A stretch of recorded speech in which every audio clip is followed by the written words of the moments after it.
Dans cette vidéo, je vais partager avec toi 3 produits agricoles qui vont te permettre de devenir riche en Afrique. Mais pour cela, je vais partager avec toi le mindset que tu te dois d'avoir avant de pouvoir aller justement choisir l'une de ces cultures-là. Avant de vouloir aller entreprendre dans le domaine agricole. Parce que oui, c'est du domaine agricole qu'il s'agit. Donc reste sur le bout de la vidéo afin que je puisse partager avec toi le mindset qu'il faut avoir. Et sur cet exercice, je vais essayer de te challenger. Je vais essayer de te titiller, de te poser des questions, de savoir pourquoi est-ce que tu veux justement devenir riche. Pourquoi est-ce que tu veux aller vraiment entreprendre dans le domaine agricole. C'est quoi l'intérêt? Qu'est-ce qui te pousse à aller justement entreprendre? Ou qu'est-ce qui devrait aussi te pousser à aller entreprendre? Dans les commentaires, je voudrais que tu me donnes ton avis, que tu me donnes tes motivations, que tu me dises pourquoi il est utile pour toi de l'entreprendre ou pourquoi il est utile pour toi de devenir riche. Je dis ici devenir riche. Parce qu'il va falloir qu'on définisse c'est quoi la richesse. Donc, permets-moi de me présenter. Bonjour, bienvenue sur la chaîne. Si tu me découvres pour la première fois, je m'appelle Thierry Toko. Sur cette chaîne, je parle d'agriculture, je parle d'élevage, je parle d'entrepreneuriat et je parle d'investissement. Le but de la chaîne est enfin de valoriser et vulgariser nos produits du terroir africain. Si j'ai créé la chaîne, c'est enfin de te partager mes astuces techniques, de partager mon mindset, afin de t'aider dans tes réalisations, soit dans tes futures réalisations. Donc, c'est les thématiques qui te parlent. N'hésite pas à t'abonner en appuyant sur le petit bouton rouge, en validant la cloche, afin de ne pas manquer plusieurs vidéos que je diffuse sur la chaîne pour t'aider. Je vais t'inviter aussi à mettre le pouce, afin de pouvoir permettre à l'algorithme YouTube de diffuser la vidéo à plusieurs d'entre vous. Donc, j'ai créé cette chaîne, enfin, de venir partager, c'est-à-dire que ma passion, partager mon aventure, partager mon expertise, comme j'ai dit, vulgariser et valoriser les produits du terroir. Ça, c'est l'idéologie que partage la chaîne. Non? Donc, la question ici, tu sais, ici, à chaque fois que je fais mon partage, mon objectif n'est pas seulement de te dire, voilà ce que ça gagne, il faut aller gagner de l'argent. Donc, ici, je ne suis pas en train de faire l'apologie ou de faire une propagande de voilà ce que ça gagne, mais je voudrais que lorsque tu te lances sur un business, là, en l'occurrence, c'est le domaine agricole, que tu te poses les questions. Tu dois te questionner. Nous, en tant que citoyens, le rôle d'un citoyen, c'est de se questionner. Tu dois te questionner, pourquoi est-ce que tu vas faire ce business-là? Je vais te demander d'aimer d'abord l'agriculture. D'aimer l'agriculture. J'insiste sur le mot, il faut aimer ce que tu vas aller faire. Parce que dans ça, il y a des contraintes. Il faut aussi aller en te disant, tu viens apprendre. Donc il faut être une personne curieuse. Il faut être enthousiaste lorsque tu viens faire la chose. Tu dis, je viens apprendre. Parce que dans le domaine agricole, ou dans le domaine de l'entrepreneuriat, parce que là, c'est l'entrepreneuriat, il y a plusieurs compétences à acquérir. Lorsque tu viens faire l'agriculture, il y a plusieurs compétences. Il n'y a pas seulement que l'agronomie. Parce que dans l'agronomie, il y a beaucoup de choses à apprendre. Il y a le fait que tu dois déjà d'abord te connaître toi-même. Et j'insiste dessus. Tu dois connaître qui tu es. Quelles sont tes forces, quelles sont tes faiblesses. Où tu vas. Quelle est la personne que tu veux devenir. Qu'est-ce que tu veux posséder au finish. Il faut que ta vision soit claire. Lorsque tu vas aller faire l'agriculture, il faut que ta vision soit claire que c'est l'agriculture que tu veux faire. Et que ta vision soit claire sur la culture que tu veux exactement faire. Lorsque tu n'as pas dans la connaissance sur cette culture-là, tu vas chercher la formation. En parlant de formation, tu regardes sur la barre de description, tu verras les liens, tu prends la formation. Maintenant, lorsque tu fais aussi le choix de la culture, tu te dois te questionner sur tes aspirations. Pourquoi est-ce que tu viens produire cette culture-là? Pourquoi est-ce que tu aimerais devenir riche? Parce que je te dis, devenir riche, ce n'est pas une destination. Hein. Réussir, ce n'est pas une destination. Entreprendre, comme je dis, c'est un voyage, c'est un état d'esprit. Donc la plupart du temps, tu seras plutôt chamboulé, tu seras plutôt en conflit avec ton esprit. Le business en lui-même, ce n'est pas ça le problème. Mais c'est ton état d'esprit. Comme on dit, la réussite est à 95% mentale. Donc si tu n'as pas les raisons, des vraies raisons, des raisons valables, des raisons fortes, il faut avoir plusieurs raisons, tu ne pourras pas entreprendre. J'insiste vraiment là-dessus. Parce que l'entrepreneuriat, ce n'est pas un phénomène de mode. Ce n'est pas comme maintenant où, lorsqu'on allume les réseaux sociaux, vous voyez des gens qui brandissent des vies éphémères, des vies fabriquées de toutes pièces. L'entrepreneuriat, c'est un parcours de combattant. L'entrepreneuriat, c'est pour des personnes visionnaires. C'est pour des personnes audacieuses, pour des personnes curieuses, des personnes persévérantes, des personnes résilientes, des personnes disciplinées, des personnes courageuses, des personnes qui sont à la quête d'un idéal de vie possible. Donc, tu vois que c'est un travail que tu te dois de faire sur ta personne. J'entends des fois, tu vois, donc ça veut dire que c'est ton état d'esprit que tu dois mettre en avant. Donc quand tu viens avec un état d'esprit, lorsqu'on te présente des musées, tu dis Thierry, ce n'est pas fait pour moi. Non, je n'ai pas d'argent. Non, c'est trop dur. Oh non, je veux un business facile, un business rapide, un business où on gagne rapidement. Tu vois que ce n'est pas l'état d'esprit d'un conquérant, d'un gagnant, d'une personne qui veut bâtir. Je dis, un entrepreneur, c'est un visionnaire. Et si nous sommes sur la chaîne des visionnaires, tu te dois te dire que justement, de prendre des challenges qui sont costauds. Donc tu vois que l'argent, finalement, ce n'est pas l'argent qui est le problème. Le problème, c'est ton état d'esprit. Le problème, c'est que tu ne prends pas des challenges qui sont costauds. Tu ne prends que des challenges, comme tu m'as dit, aller faire des business alimentaires. Donc tu comprends maintenant ici que si tu veux gagner, tu te dois d'impacter le plus de personnes possible. Donc quand tu commences à penser ici que tu vas aller produire parce que tu viens apporter de la valeur aux personnes, tu viens lutter contre, je veux dire, le manque, c'est-à-dire que justement de la sous-alimentation, tu viens aussi apporter, c'est-à-dire que justement, sur le plan économique, sur le plan social, tu viens, c'est-à-dire que chasser déjà la pauvreté aussi dans ta famille, il faut le dire. Tu viens aussi permettre à ce que ton pays, sur le plan c'est-à-dire que du PIB, qui est le pouvoir d'achat, tu viens, comme je t'ai dit, enrayer la famille, tout, tu vois, tu te dois, c'est-à-dire que ça, ce sont tes raisons. Ce sont les raisons. Tu es fier, c'est-à-dire que tu es fier de là où tu es né, donc tu viens apporter la dignité, tu viens permettre à ce que, c'est-à-dire que ta famille, tes ancêtres, tu viens honorer la mémoire de tes ancêtres, tu viens, c'est-à-dire que selon certaines cultures, pérenniser, c'est-à-dire que les cultures, parce qu'on sait aujourd'hui que par la déforestation, nous avons comme ça plusieurs plantes, plusieurs essences, des arbres, des épices qui disparaissent. Donc toi, ton challenge, c'est de venir justement produire l'une de ces cultures-là, afin de pouvoir pérenniser l'espèce, la variété. Tu vois, ça, c'est ta vision, ce sont tes raisons. Tu vois que depuis que je parle là, je ne mets pas l'argent. Plus tes raisons seront grandes, plus ta motivation sera forte. Tu te dis ici que peu importe les difficultés qu'il y aura, peu importe le prix à payer, le prix à payer ici, c'est la connaissance. Donc ça va demander que tu ne fasses pas l'économie telle que sur les recherches.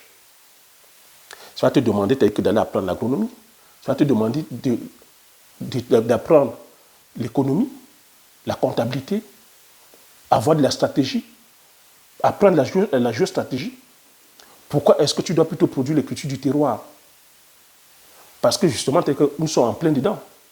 Avec les cultures du terroir, tu as le contrôle sur les semences, tu as le contrôle sur les prix, tu peux te dire que justement, ça peut influencer l'économie locale, ça peut faire augmenter le PIB, on ne dépend pas des autres économies. Tu dois faire le choix sur les semences. Pourquoi est-ce que tu choisis les semences du terroir? Parce qu'on a le contrôle sur les semences, parce que tu ne dépends pas que des compagnies sémencières étrangères, parce qu'aujourd'hui, on a une compagnie qui a le monopole de 95% des semences. Si tu dépends des semences produits par ces compagnies-là, tu vois que tu n'as pas le contrôle sur le business. C'est une idéologie. Tu dois comprendre aujourd'hui aussi que lorsqu'on va en business, il y a une idéologie. L'idéologie, c'est-à-dire que dominante aujourd'hui, c'est le capitalisme. C'est le capitalisme. Et c'est contrôlé, c'est-à-dire que par un groupuscule de personnes, par 5% de la population. Donc tu vois que si tu vas faire ton business n'importe comment, tu risques de plutôt être un employé. Tu risques plutôt de servir d'autres économies. Tu dois aussi comprendre que le monde, c'est un monde de rapport de force. Nous sommes là à dire qu'on veut, c'est-à-dire que notre autonomie, on veut la liberté sur le plan, l'autonomie sur le plan économique, l'autonomie sur tous les plans. Mais on ne peut pas, c'est-à-dire qu'on veut l'autonomie et en même temps léser, c'est-à-dire que nos économies, en allant plutôt utiliser, c'est-à-dire que des produits manufacturés par d'autres économies. Et ces économies qui sont là pour nous mater, c'est un monde de rapport de force. Tu te dois d'assumer ça. Tu vois, ici, lorsque tu suis ma chaîne, je partage une idéologie. Et véhiculer cette idéologie ne veut pas dire que non, il faut détester les autres. Non, c'est de la stratégie, tu dois comprendre comment eux, ils fonctionnent. Ici, je valorise et je vulgarise les produits du terroir. C'est fait exprès, afin que la richesse puisse être endogène. Afin qu'on puisse aussi, c'est-à-dire avoir des rapports de force, afin qu'on puisse relever le PIB de nos différents pays. Tu vois que depuis, je n'étais pas encore cité les trois cultures. Parce que c'est le mindset que tu te dois d'avoir. Tu te dois, c'est-à-dire que d'étudier en économie, tu te dois d'étudier en marketing, tu dois apprendre le marketing, tu dois apprendre à vendre, tu te dois d'apprendre le management, comment gérer les ressources humaines. Tu te dois, voilà, d'être un bon leader, apprendre le leadership. Oui, parce que diriger les hommes, ce n'est pas facile. Hein. Aller entreprendre et gérer les humains, ce n'est pas facile. Donc ça va demander que tu saches ce que tu fais, que tu saches où tu vas. Parce que lorsque tu commences à avoir 2, 3, 4, 5 personnes, tu vois, c'est des personnes qui viennent avec leur motivation.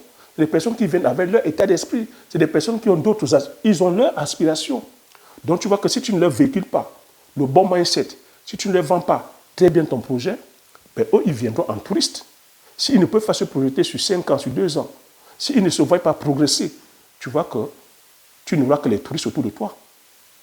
C'est pour ça qu'on a des mentalités, des personnes qui sont là, qui volent, qui piquent, qui sont là comme des touristes. Dès qu'ils ont une opportunité, ils disparaissent. Donc ça, c'est savoir manager les équipes. Il va falloir aussi maîtriser, je veux dire, le copywriting, il faut que maîtriser l'art de communiquer, la publicité, les réseaux sociaux, tu vois. Là, je te parle encore, tout ça, c'est des compétences. En agronomie, c'est-à-dire que lorsque tu vas aller cultiver, il faut que tu saches pourquoi tu choisis telle culture. Il faut que tu maîtrises les différentes pratiques agricoles. C'est quoi, c'est-à-dire l'agriculture conventionnelle mécanisée? Quels sont les avantages, quels sont les inconvénients? Pourquoi est-ce que voilà, quel est l'avantage d'utiliser l'engrais chimique? Quels sont les inconvénients sur l'environnement, sur les cultures, sur l'absorption, c'est-à-dire voilà, sur les consommateurs, sur la microfaune, la macrofaune, sur le sol, sur la nappe phréatique? Quels sont les dégâts? La mécanisation, quels sont les avantages, quels sont les inconvénients? Tu vois que sur cette chaîne, je partage avec toi les avantages, les inconvénients. Quel est le coût? À qui ça profite, cette industrie-là? L'industrie des semences, l'industrie de la mécanisation, l'industrie des produits chimiques, à qui ça profite? Est-ce que tu as dit que voilà, c'est une agriculture que nous pouvons faire pour l'instant en Afrique? Le choix, tu as dit que des semences. Tu vois, ça, c'est des compétences que tu te dois d'avoir avant de te lancer. Une fois que tu as produit maintenant, il faut maîtriser, comme je dit, tu maîtrises la vente, tu maîtrises l'art de marketing, et passer à la phase de transformation, tu dois maîtriser aussi maintenant le packaging, tu dois savoir, c'est-à-dire aller transformer, tu dois connaître ton produit, bout de doigt, les bienfaits de ton produit, les bienfaits organoleptiques. Tu vois, c'est un ensemble, en fait, de choses que tu dois connaître. C'est pour ça que j'insiste que tu dois aimer ce que tu vas aller faire. Tu vois que ça, c'est quelques détails que j'ai donnés. Donc, si tu vas aller faire l'agriculture, tu dois aimer. Donc, ne lis pas seulement le titre « 3 produits agricoles pour s'enrichir en Afrique ». tu comprends le mot enrichi, toi tu viens juste. Non, il faudrait que tu aimes. Donc tu vois, une fois que tu aimes ce que tu vas aller faire, tu vas aimer aller apprendre. Va en disant, en étant enthousiaste que je viens apprendre. Donc maintenant, tu as fait tout. Je t'ai donné l'ensemble des choses, des processus que tu dois respecter. Maintenant, je vais donc te donner les 3 cultures sur lesquelles tu devrais aller te lancer. La première culture, c'est la culture du poivre. Quand tu as insisté ici que le poivre, c'est l'une des épices les plus consommées au monde. C'est la 3e culture la plus chère au monde. Le poivre, tu n'as pas besoin de beaucoup de superficie. Avec un demi-hectare, tu peux commencer. Sur 1 hectare, tu peux déjà commencer. Tu vois que ça ne te demande pas de la mécanisation. Comme je t'ai dit, il faut savoir aussi que lorsqu'on va en agriculture, ce n'est pas la superficie qui compte. Ce n'est pas parce que tu es sur 100 hectares, 200 hectares, 300 hectares que tu gagnes, non. C'est le choix de la culture. C'est le rendement de la culture à l'hectare, c'est la rentabilité de la culture à l'hectare. Le poivre ici, là, il n'y a aucune culture qui rapporte comme le poivre. J'ai dit c'est la 3e culture la plus chère. Donc de toutes les cultures, tu vois que sur la chaîne ici, j'ai partagé avec toi toutes les cultures. J'ai partagé avec toi des différents types d'élevage, des différents types de business. Et il n'y a aucun business qui rapporte comme le poivre. Les agriculteurs qui connaissent la culture du poivrier peuvent mentionner dans le commentaire. Et il n'y a aucune culture qui rapporte, je dis sur une petite superficie, sur 1 hectare, tu peux déjà facilement brasser 120 millions. Quand tu vas ici en Occident, tu peux être à 1 200 000. Je ne vois pas quel est le business qui peut te donner 1 200 000 l'hectare. Ou quel est le business qui peut te donner 1 200 000. Donc tu vois que là-dessus, il y a un processus. Tu vois que c'est pour ça que je t'ai expliqué le processus en amont. Que ce n'est pas, moi je ne fais pas le focus sur l'argent. Mais je te fais comprendre que l'entrepreneuriat, c'est un état d'esprit. Que lorsque tu vas dedans, il te faut des raisons. Tu vois que le poivre, c'est un produit du terroir. C'est une culture qui pousse sous les sous-bois. C'est une culture qui pousse dans les zones agroécologiques des tropiques. Ce n'est pas produit ici en Occident. Donc tu vois qu'on a le contrôle. On a le contrôle sur les prix. Ça ne te demande pas de la mécanisation. Tu peux encore aller produire de façon naturelle, sans mettre d'engrais. Tu vois, en ne te demandant pas la mécanisation, donc ça veut dire que tu peux produire, c'est les hommes. Ça crée des emplois. Et en même temps, comme ça ne demande pas la mécanisation, tu vois que le coût de production baisse. Si tu veux aller acheter un tracteur aujourd'hui, c'est dans les 20 millions. Et encore des tracteurs faits en Inde. Si tu veux venir toucher ici en Occident, ici en Europe, les tracteurs coûtent dans les 200 000, 300 000 euros. Tu vois, 200 000, 300 000 euros, tu ne peux même pas déjà commencer le business. Alors que, même avec 10 000, même ça coûte avec 20 millions, tu peux déjà commencer. Tu peux déjà faire un hectare de poivrier ou 2 hectares de poivrier sans mécanisation sur une petite superficie. Tu vois, c'est comme ça que tu dois voir les choses. Parce qu'il faut comprendre ici que le coût de production, c'est par rapport au coût de production qu'on calcule la rentabilité. Si tu vas déjà acheter la mécanisation, tu vas acheter des tonnes de produits phytosanitaires, tu vas acheter une grosse superficie, comment tu calcules ta rentabilité? Et c'est une culture qui va sur 3 ans et qui entre en production au bout de 2 ans et demi, 3 ans. La maturité, c'est 7 ans. Et ça peut être comme ça, c'est-à-dire que 50, 80 ans. Donc, c'est une culture qui est générationnelle. 3e culture que je vais citer ici, c'est palmier à huile. Palmier à huile aussi, pareil. Avec ça, c'est-à-dire qu'on relève le PIB de nos différents pays. Le palmier à huile, c'est-à-dire que c'est une culture incontournable, ultra stratégique. C'est l'un des corps gras les plus utilisés au monde. Cette huile-là produit à l'hectare 4 000 litres. Tu vois, elle produit plus que toutes les autres huiles oléagineuses. Avec ça, aujourd'hui, si on fait avec une bonne stratégie sur le plan agraire, on peut relever le PIB de nos différents pays. Je vous ai dit, les pays comme la Malaisie, l'Indonésie, même Singapour. Singapour a relevé que son PIB grâce au palmier à huile. L'Indonésie et la Malaisie, leur PIB a été multiplié par 1000 grâce à la culture du poivrier et du palmier à huile. En 1960, le PIB par habitant des Malaisiens c'était de 200 dollars.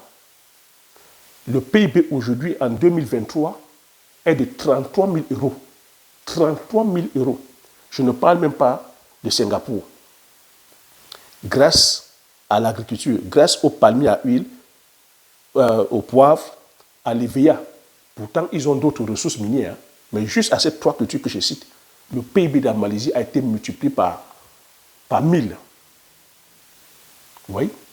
Donc ça veut dire que si nous aussi on fait des vraies réformes agraires, on peut multiplier le PIB, on peut élever le PIB de nos différents pays.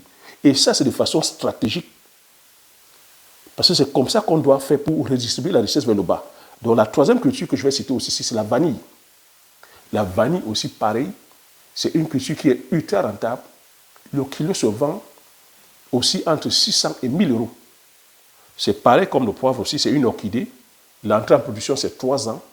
Donc, si tu te lances là-dessus, c'est une manne. Non, tu vois, 1000 euros, si tu fais une tonne, tu as combien? Tu vois un peu? C'est comme ça que tu vois, tu vois comment tu te dégages les chiffres. Et avec ça, tu vois que lorsque tu as le pouvoir d'achat, maintenant, tu peux après te diversifier à dire, tu vas aller voir le pan, qui est le pan de l'éducation, construire les écoles de qualité. Tu peux dire, voilà, tu prends sur toi, tu vas mettre des points d'addition d'eau, de qualité, dans ta communauté, dans le pays. Tu peux dire aujourd'hui que tu vas aller investir sur la recherche. Tu peux dire, tu vas aller, je veux dire, créer, développer, investir même en immobilier. Tu vois? Parce que je t'ai dit que la réussite, ce n'est pas une destination. C'est un voyage. Donc, quand tu atteins un objectif, tu te dois de te challenger et continuer, c'est-à-dire que justement à évoluer. C'est de comprendre ici que tu vas gagner de l'argent parce que tu es en train de servir les personnes. C'est, comme je te dis, c'est une quête héroïque du succès. Donc, tu es toujours à la quête du succès. Donc, c'est un truc qui ne s'arrête pas, quoi. Mais le truc, c'est ta vision. Le truc, c'est l'impact que tu vas apporter aux autres. Le truc, c'est de penser grand. C'est d'arrêter de penser à soi-même, d'arrêter de penser au business alimentaire. Change ton état d'esprit. Ne sois pas là toujours à avoir de l'argent. Ne sois pas là à avoir la difficulté. Lorsqu'il y a de la difficulté, demande plutôt comment tu as dit, voilà, acquérir des compétences. Tu vois? Ne dis pas que non, c'est trop dur. Non, quand c'est trop dur, dis juste comment je peux faire pour pouvoir acquérir la compétence. Quand c'est trop difficile, demande qu'on te donne la sagesse. C'est ton mindset.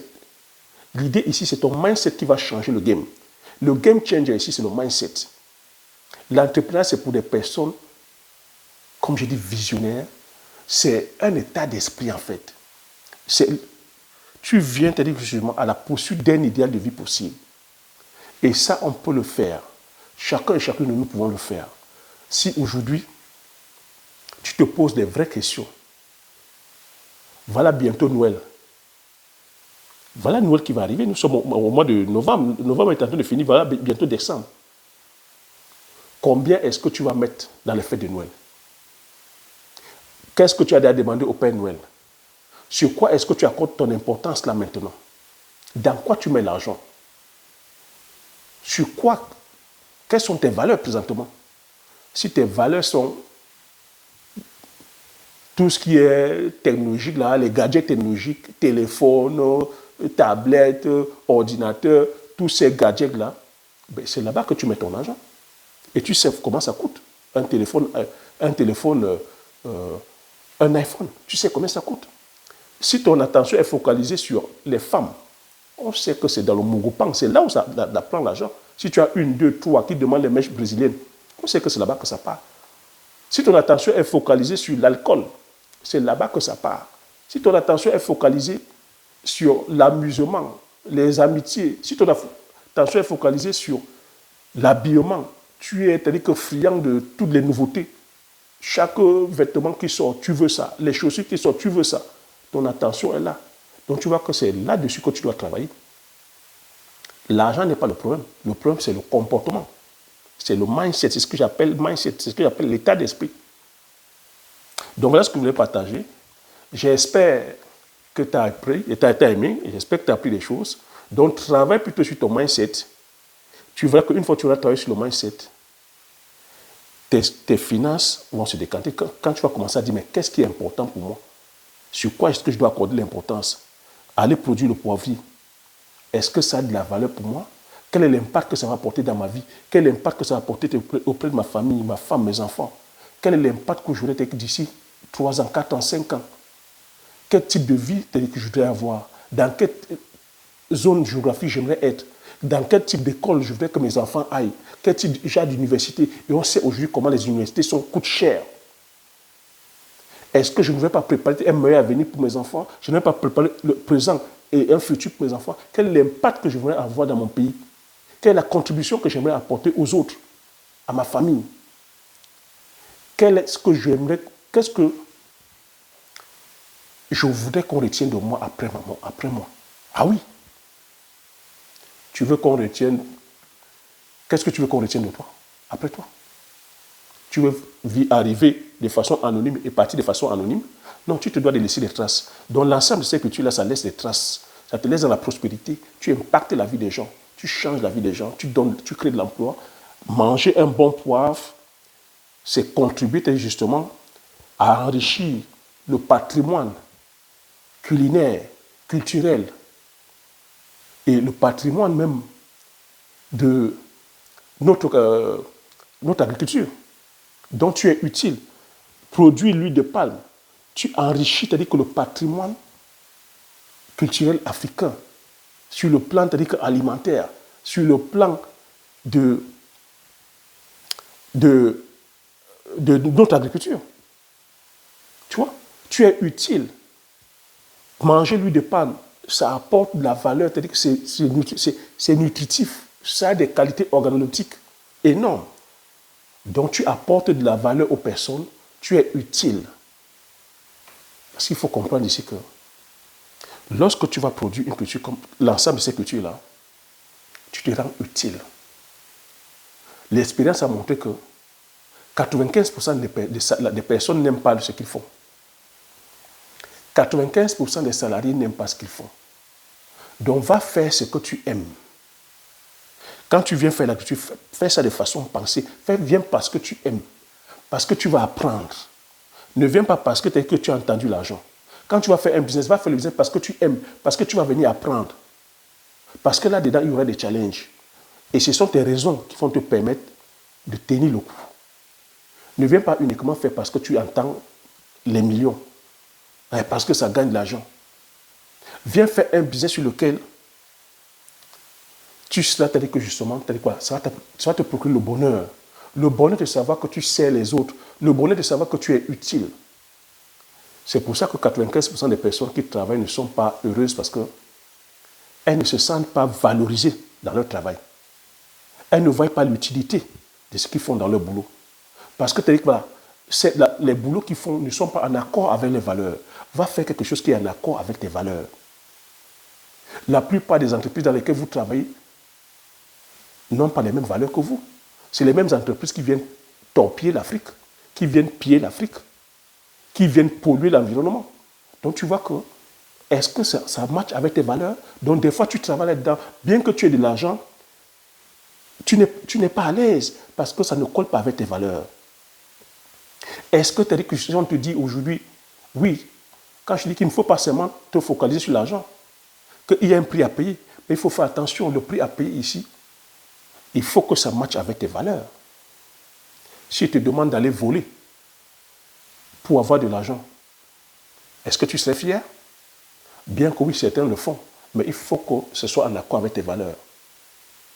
Donc quand on dit ici qu'il faut payer le prix, qu'il ne faut pas, il faut aussi savoir mettre le curseur. Est-ce que ce que tu vas aller faire, ça matche avec tes valeurs? Est-ce qu'on te demande d'aller mettre les mains dans les sciences occultes? On te demande d'aller coucher avec une folle ou avec un fou pour une fille. Tu vas aller le faire pour de l'argent? On a vu Dubaï porte à porte, on te demande d'aller manger les caca. Tu vas le faire pour de l'argent? On te demande d'aller baisser ton caleçon. Tu vas aller faire ça. Donc, il faudrait à un moment donné aussi que savoir tes valeurs, savoir jusqu'où tu peux aller. Mais ici, l'idée, c'est de te dire, fais des choses qui sont en accord avec tes valeurs. Des choses qui respectent la loi divine et la loi morale. Des choses sur lesquelles tu pourras te regarder devant la glace et être fier de toi. C'est ça la clé du succès, c'est ça la clé de la réussite. Et une fois que tu as trouvé ça, reste focus là-dessus, reste aligné avec ces valeurs-là. Les millions, les milliards, tu les auras et tu seras fier de pouvoir jouir de ces milliards-là parce que ce sera la récompense de ton travail. Et tu seras fier, c'est-à-dire que justement, de jouir de ça parce que c'est en accord avec tes valeurs. Tu as gagné parce que tu as été utile aux autres. Et les autres vont pouvoir te publiciter parce que tu es un appui, tu es utile à la société parce que tu apportes de la valeur. Tu seras honoré, respecté, surélevé parce que tu es utile à la société. C'est vers cette richesse-là que je t'amène. C'est vers ça que je t'amène. Tu vois que tout ça, c'est la transformation. C'est la personne que tu seras devenue. Sur tous les plans. Le plan amoureux. Il faudrait que tu sois en harmonie avec ta femme, avec ton épouse, avec ton conjoint. Il faudrait que tu sois en harmonie avec tes enfants. Parce que si un seul maillon de la chaîne saute, tu ne pourras pas produire l'ensemble de ce que tu es là. Tu n'auras pas le succès.